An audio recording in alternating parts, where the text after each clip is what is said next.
पंजाब के एक गांव में कविता का परिवार रहता था, जहां उसका बेटा डिक्कू अपनी बीवी प्रीतो के साथ रहता। अरे प्रीतो बहू, तूने तो 16 सोमवार रखे होंगे जो मेरे डिक्कू जैसे बेटे नाल ब्याह हुआ तेरा। अरे मेरे नाल ब्याह करने के लिए तो बहुत से रिश्ते आए थे, वो तो डिक्कू को मैं पसंद थी तो मुझे करनी पड़ी शादी।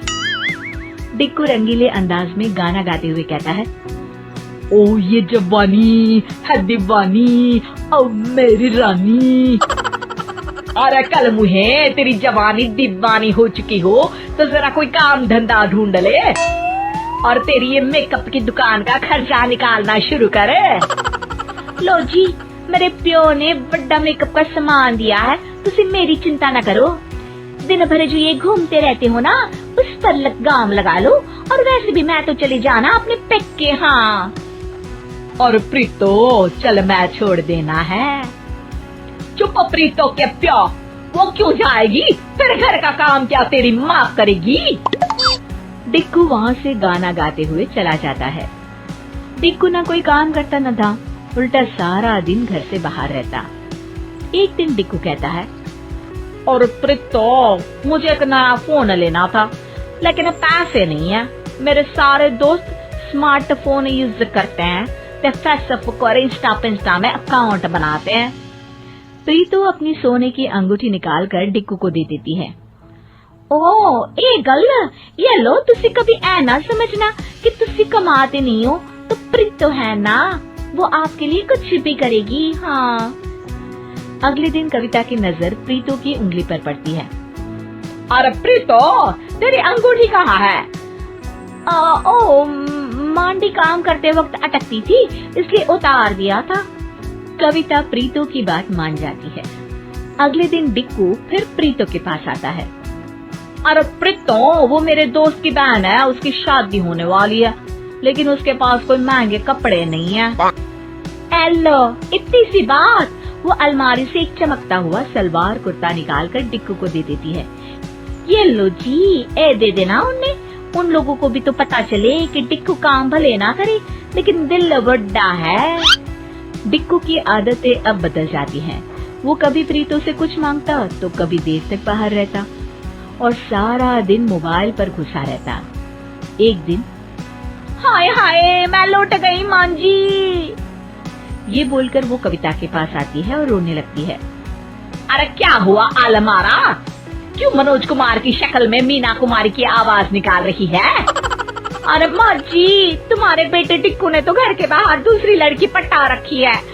हे भगवान, अब मैं क्या करूं? तभी वहाँ डिक्कू आ जाता है। प्रीतो फिल्मी अंदाज में कहती है, हे मेरे प्राणनाथ, मैंने तुम्हें क्या समझा था और तुम क्या निकले? धोखा धोखा दे दिया अपनी प्रीतो को। अरे बस कर बस, तेरी ओवर एक्टिंग की खबर बाद में लेती हूँ, लेकिन पहले जरा इस डिक्कू का बैंड तो बजा लूं। और फिर अपने बेटे की तरफ देखकर कहती है, हाँ भाई, क्या लगा रखा है? एक फोन में 2 सिम? देख बेटा, ये ठीक नहीं है। माँ, मुझे किसी और से प्यार हो गया है, क्या करूं? ये बोलकर डिक्कू वहाँ से चला जाता है। कविता और प्रीतो सर पकड़कर बैठ जाते हैं कि तभी कविता को एक आइडिया आता है। डिक्कू थोड़ी देर बाद नीचे आता है जहाँ कुछ लोग बैठे होते हैं। और माँ, ये लोग कौन है और तुम इन लोगों की इतनी खातिरदारी क्यों कर रही हो? अरे आओ आओ बेटा, ये लोग प्रीतो को देखने आए हैं। अब तू तो दूसरी वाली के पास चला जाएगा तो प्रीतो का मैं क्या करूँगी? अब शादी के बाद जैसी भी हूँ, माँ तो मैं ही हूँ ना। डिक्कू की नजर तभी प्रीतो पर पड़ती है, जो सज धज कर काफी सुंदर लग रही होती है। सुन लो, कान खोल कर काम ना खराब करना मेरे होने वाले पति पार्ट 2 के सामने। हाँ, पति पार्ट 2? और क्या, अब तुम पार्ट 1 हो तो ये पार्ट 2 ही तो हुआ ना।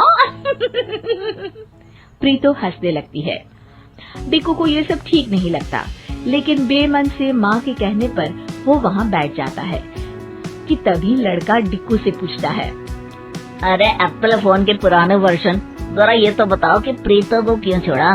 खाना पीना तो बना लेती है ना, लड़ती तो नहीं ना, और सपोर्टिव नहीं है क्या?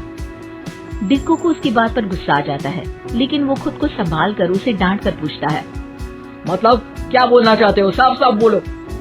अरे मतलब चालाक है प्रीतो, तुम्हारी जरूरत में क्या कभी तुम्हारा साथ नहीं दिया, तुम्हारी बात नहीं मानी, या फिर वो लड़का आगे कुछ बोलता कि डिक्कू को गुस्सा आ जाता है।